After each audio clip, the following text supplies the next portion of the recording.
जब इस मार्ग में आ गए तो कई बार सत्संग में समझाया, संतवाणी से, शास्त्रों के प्रमाण से, कि आप भोजन केवल उतना ही पाइए जो बिना औषधि के आपकी आंतें पचा ले और कब्ज ना होने पावे। यदि आप रसेंद्री के स्वाद के वशीभूत होकर के प्रसाद खूब ग्रहण कर लिए, वातों की सामर्थ्य नहीं है, क्योंकि आप क्रियारत नहीं हैं। अब अभी आपको 8-10 घंटे बराबर क्रिया करनी हो तो पच जाएगा गरिष्ठ पदार्थ, पर आपको क्रिया तो करना नहीं ऐसी। रसेंद्री के स्वाद के वशीभूत होकर अधिक प्रसाद पालेंगे तो आपसे दिनचर्या नहीं होगी, उदास रहेगा मन। कब्ज होने पर भजन में रुचि नहीं रहती, कब्ज होने पर प्रमाद स्थिति रहती है। इसलिए साधक किसी औषधि से कब्ज निवारण का उपाय नहीं है, ये बहुत सावधानी की जरूरत है। ये बिल्कुल सहज सरल बात आपको बता रहे हैं। यदि कब्ज रहित होना है तो प्रातः काल उठ करके सबसे पहले भगवद स्मरण, गुरुदेव को प्रणाम, वृंदावन को प्रणाम, संतों का स्मरण, फिर पानी को गर्म कीजिए। आधा लीटर, पौन लीटर, 1 लीटर, 1.25 लीटर, जितनी तुम्हारी पीने की सामर्थ्य है। रुचि नहीं कह रहे, पी सकते हो। ऐसा गर्म नहीं, चाय जैसा, हल्का गर्म करके और वज्रासन में बैठ करके आराम आराम से पीजिए। 15 मिनट वज्रासन में बैठकर धीरे धीरे पीजिए। थोड़ा टहलिए उस पानी पीने के बाद, फिर सो जाइए। आप अगर 1-2 दिन की बात हो तो आप कि चलो हमें वहां लघु शंका जाना पड़ेगा, पानी नहीं पीते हैं, तो आप बीमार हो जाएंगे। आंतों को जरूरत है मल रहित होने की, नहीं वो इतनी हीट पैदा करेंगे कि आपके गुदाद्वार में रोग हो जाएगा, आपको गैस बनने लगेगी, एसिडिटी, आपको कई परेशानियां आ जाएंगी। फिर आप भजन क्या करेंगे, सत्संग क्या सुनेंगे। साधु की, उपासक की, साधक की एक दिनचर्या होती है। ऐसा नहीं होता कि मनमानी आचरण। आपकी दिनचर्या सही नहीं तो आपका भजन कहां से सही होगा। आपका जब पेट साफ रहेगा तो आप आराम से प्रसन्न मुद्रा में भजन कर सकते हैं। आपकी आंतों की सामर्थ्य ये समोसा, चटनी और ये मूंग का हलवा, ये विविध प्रकार के पदार्थ पचाने की नहीं है। ये उनकी है जो बहुत मेहनत करते हैं, किसान हैं, सेवा कार्यरत हैं। आपको तो बस मूंग की दाल या घिया की सब्जी और 2 रोटी प्राण पोषण के लिए चाहिए। प्रसाद पाने के बाद आपको लगे कि मैं अभी 2 रोटी पा सकता हूं, इतने में बंद कर दो, क्योंकि हमें पानी भी इसमें डालना है, वायु के लिए भी खाली रखना है, पूरा यहां से नहीं ठांस लेना है।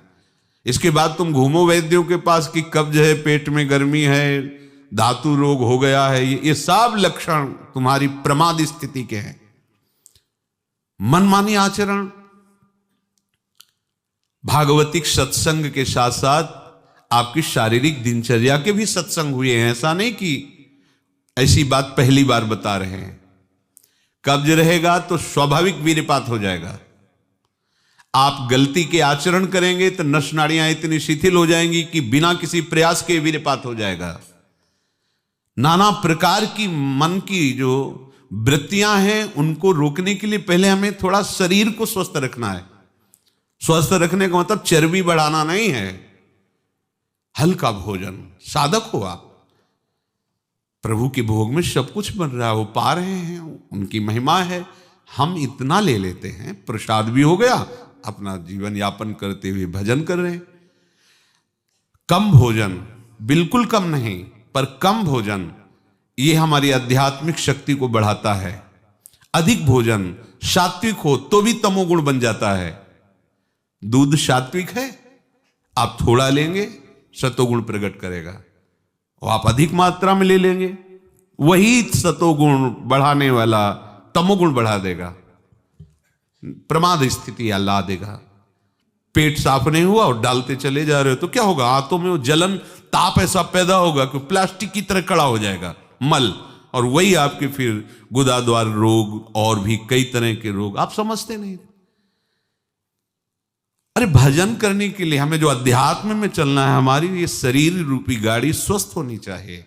प्रारब्ध वशात अचानक कोई भयानक रोग आता है, वो हमें प्रभु सामर्थ्य देते हैं, नाम भगवान सामर्थ्य देते हैं, हम जिनका जप कर रहे हैं। लेकिन हम प्रमाद स्थिति में, तुम इनको पदार्थों को अच्छा समझते हो क्या? प्राण पोषण के लिए केवल जरूरत है, और ऐसा मत समझे कि अच्छे पदार्थ खा रहे। काहे को तुम मन की चक्कर में फंस रहे हो? संयम से चलो। पेट नहीं साफ हुआ, भोजन नहीं पाना मत। खीरा ले लिया, मूली ले ली, काम चला ले। एक बार दोपहर में पा ले 2 खीरा 2 मूली, बस शांत। प्राण पोषण के लिए हो गया, अपने आप साफ हो जाएगा। सुबह जब पानी पियोगे एकदम साफ हो जाएगा। नहीं, भजन कहाँ है? कहाँ है वो वृत्ति जिससे हमें श्यामा श्याम के सुख वाला बनना है? बस यही दुख में घूमते रहो। फिर शाम के बना, दोपहर के बना, सुबह बना, फिर भी तृप्ति नहीं होगी। मान लो मेरी बात, ये माया की चाल है। साधु अपने शरीर पर शासन करता है, इंद्रियों पर शासन करता है। शरीर को जितनी आवश्यकता बस उतना कठोर बनो। इस बात के लिए, अपने लिए कठोर बनो, दूसरे की पवाने के लिए नहीं। दूसरा तो भगवत स्वरूप मान। अपने लिए, हर साधक अपने लिए शासन रखे। पहले से देख लो, एक दिन पा के देख लो, मेरा 4 रोटी से काम चल जाएगा, बाल भोग की जरूरत नहीं। मत पाओ। जब आपका पेट साफ नहीं तो बाल भोग रुकेगा नहीं, राजभोग रुकेगा नहीं, क्योंकि बर्बाद ना हो जाए ना, वो शयन भोग रुकेगा नहीं। और वो फूलता चला जा रहा है, क्रम से मल की परत पे परत जमती चली जा रही। आप इनको समझिए। अभी आप परमार्थ के मार्ग में चले हो, आपको बहुत जरूरी शरीर को हल्का और स्वस्थ रखना, नहीं आपसे भजन नहीं हो पाएगा। ये एक दिन का विषय नहीं कि आप सत्संग में आके बैठ गए हो गया। आपको नित्य सत्संग करना है, आपको नित्य वाणी पाठ करना है, आपको नित्य भजन करना है। आपकी दिनचर्या, आपका खान पान बिल्कुल संयमित होना चाहिए। देखो, यदि आप गंदी बातें करोगे, गंदी हरकतें करोगे, तो विश्व में कोई ऐसा वैद्य नहीं कि आपको ब्रह्मचारी दवा से बना दे। मान लीजिए, हमारी प्रार्थना मान लीजिए, यदि आपने अंगों को छेड़ा नहीं है तो लिख लो, आपका ब्रह्मचर्य क्षीण नहीं हो सकता। मानसिक चिंतन गंदा, प्रक्रियाएं आपकी गंदी, खान पान आपका ठीक नहीं, तो एक रोक के आप देखते जाना, आपको भजन में रुचि क्या, शरीर को नहीं संभाल पाओगे। मान जाओ मेरी बात। 24 घंटे में प्राण पोषण के लिए 2-4 रोटी काफी है। अरे संतों ने तो कई कई दिन भोजन नहीं मिला है, भजन एक तार चला है। आप भजन के लिए आए हो, भोजन बट वो क्या भाई, भोजन के लिए थोड़ी आप आए हो, भजन के लिए। सृष्टि में किसी भी पदार्थ की कमी नहीं, माया रचित है, वो ऐसे बढ़ते चले जाएंगे। अपने को एक सीमा रखनी खान पान की। एक नए साधक को देखा कि भोजन पाने के समय एक रस्सी में गांठ बांधे हुए थे, इधर और इधर, और जब उसी गांठ से गांठ ऐसे फिट करके बांध लिया भोजन पाने के पहले। बस जहां पाए तो रस्सी टाइट, जहां रस्सी टाइट हुई तो बस छोड़ दिया, भोजन में ही छोड़ दिया ऐसे। फिर कोई कितना भी प्रयास करो नहीं पाते थे। ये बाहर है, आंतरिक जितेंद्रियता की बात नहीं, इसकी जरूरत नहीं रस्सी की पेट में बांधने की, पर अच्छा लगा। प्रारंभिक स्थिति में ठीक है कि हाँ जहां टाइट होगा तुम खोल, मतलब बंद कर देंगे, तो उसे पहले ही देख लो कि हमें इतना पाना। ये जहर है और ये जीवन है, दोनों बात समझो। अधिक पौष्टिक पदार्थ आपको ब्रह्मचर्य नहीं रहने देगा। अधिक पौष्टिक पदार्थ आपकी आंतें खराब हो जाएंगी, पच नहीं पाएगा, क्योंकि आपसे सेवा नहीं होती। अगर 8-10 घंटे पसीना वाली सेवा हो कि फावड़ा चल रहा है, आप हल जोत रहे हैं, बड़ी मेहनत कर रहे हैं, दौड़ भाग हो रही, चलता रहेगा, आप पाइए पच जाएगा। अब आपको सेवाएं हैं नहीं, आप मनमानी रसेंद्री की तृप्ति के लिए, ये शरीर तो पांच भौतिक ही है ना। उचित आहार कितनी बार समझाएं। जैसे भोजन आवश्यक है वैसे ही जल आवश्यक है, उतना वायु। ये पेट बना हुआ एक थैली है, तुम नहीं हो पेट, तुम नहीं हो रसेंद्री, तुम नहीं हो भोक्ता। काहे को मूर्खतावश ये जो शरीर रूपी गाड़ी मिली इसको नष्ट कर रहे हो और अपनी यात्रा को रोक रहे हो।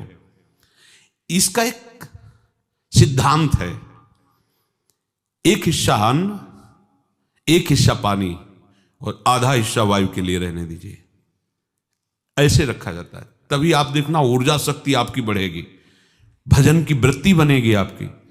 अब यहां चारों हिस्सा में अन्न भरा हुआ है और ऊपर से पानी, रुचि नहीं है पीने की, क्योंकि वो अंदर ऐसा जहर बनता चला जा रहा है।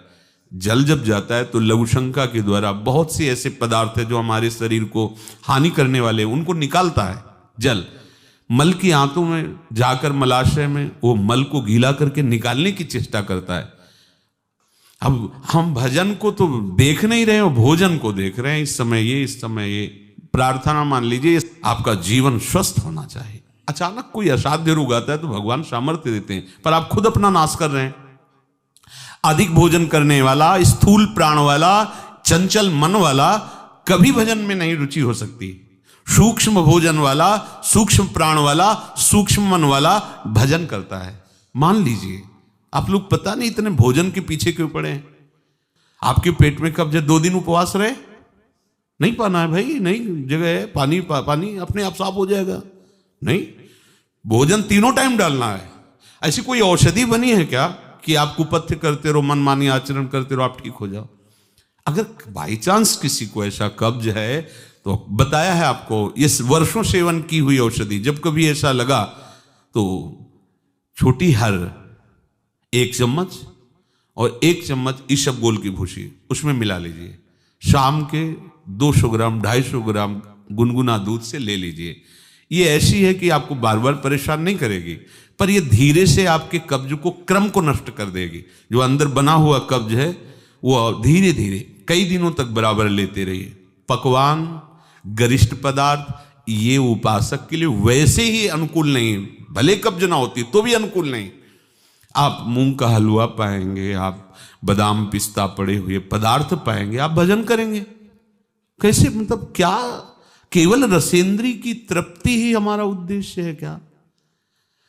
कैसे तुम्हें ये बात अच्छी लगती है कि हमें पदार्थ भरपेट पाने? अरे हमें भरपेट भजन करना है। अब वो देखने को नहीं मिलती वो बात जो पुराने साधकों में एक जलन होती है, एक ताप होता है भगवत प्राप्ति के लिए। हर समय भजन के लिए व्याकुल रहता है, उपाय करता रहता है, नई नई युक्तियां सोचता है भजन के लिए। और हम नई नई युक्तियां सोचते हैं भोजन के लिए। आज ये कब तक खाते रहोगे? शरीर को कब तक पोषित करते रहोगे? मरेगा, नष्ट होगा। जिस काम के लिए है वो काम बना लो। ये तुम्हारा शरीर नहीं है, तुम शरीर नहीं हो, ये नष्ट होगा, मान लीजिए। आप यदि गलत क्रिया नहीं कर रहे हैं और आपका पेट साफ है तो विश्वास मानो, ये ब्रह्मचर्य वो चीज नहीं कि स्वाभाविक नष्ट होती जाए।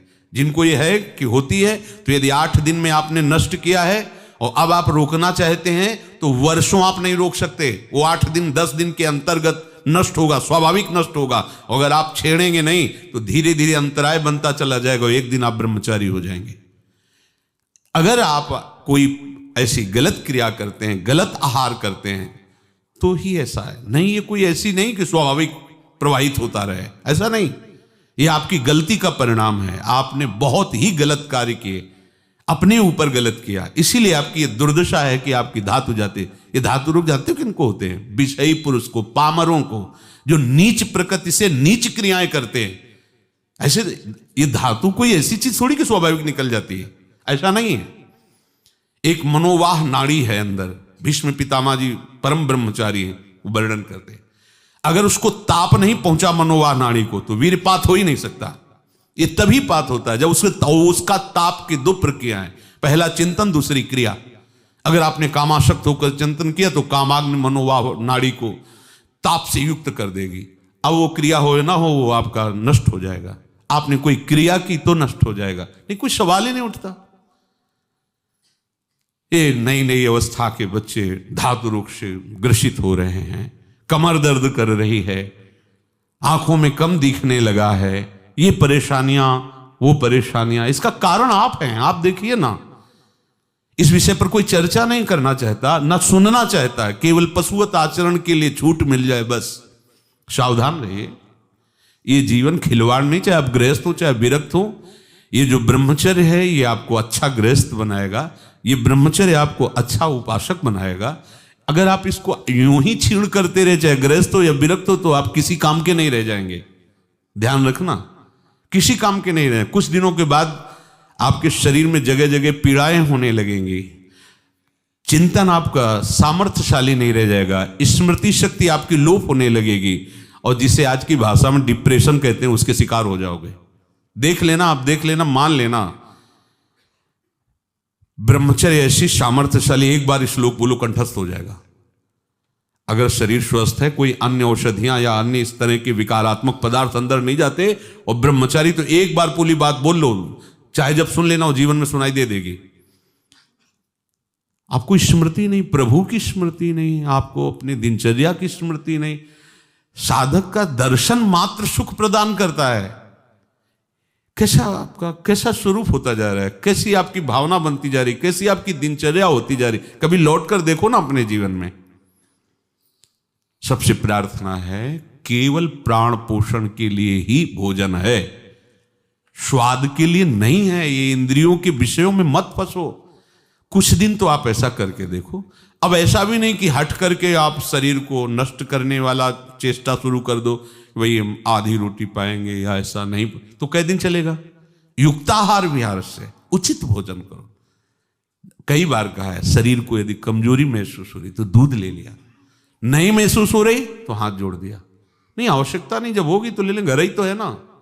आवश्यकता है फल ले लीजिए, नहीं आवश्यकता है नहीं डालेंगे शरीर में। फल क्यों डालें, जरूरत नहीं तो हम क्यों डालें। जितनी आवश्यकता उतना भोजन पाया, नहीं तो राधे श्याम और पाइए आप।